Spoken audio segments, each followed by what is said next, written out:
Hello, people of Oasis. My name is Jacob Heuller. Some of you may know me as one of the guitar players on the worship team. I've been coming to Oasis for about the last 5 years, give or take. I started going when it was Keith Ritter at the Grand, so gives you a sense of how long ago that was. I live up in Lyons with my parents and our 3 dogs on a family farm. Monday at around midnight, Monday at midnight, we got the phone call saying that North Fork was going into a level 3 evacuation, effective immediately.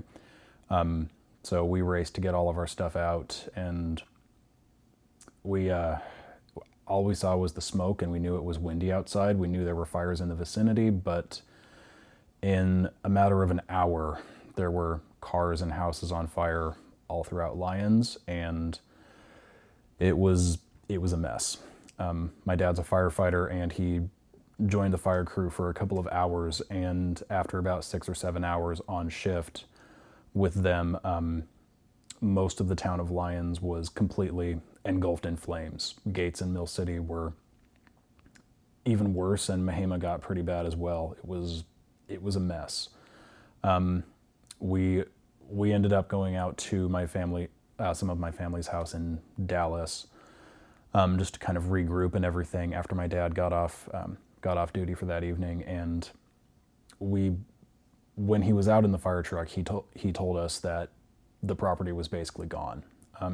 He drove up the North Fork and saw our barns on fire, the grass in flames, there was a tree on the house, everything like that. It did not look good.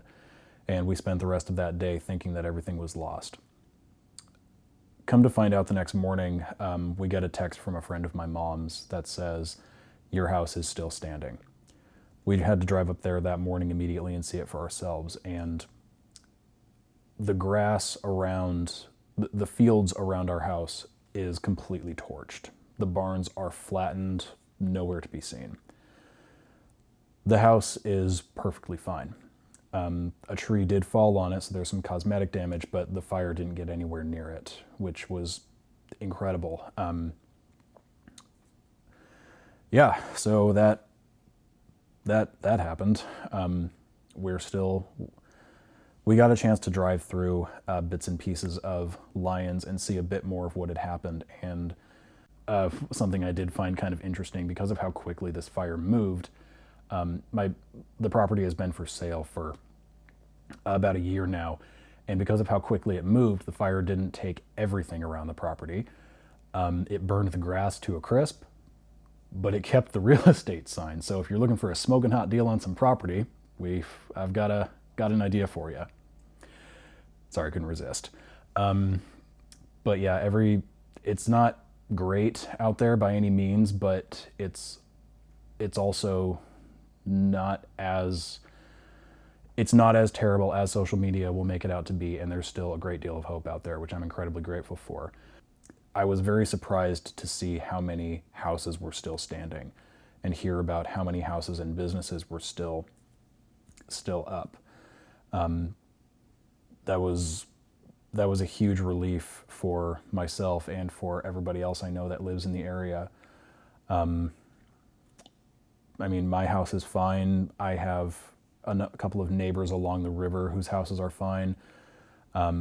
There's a church, a gas station, a restaurant in Lyons. Those are all still standing. I have 4 coworkers that all live in the Lyons and Gates areas, and their houses are still standing. So I'm incredibly, incredibly grateful that even though this fire did a lot of damage, and there's still obviously a very high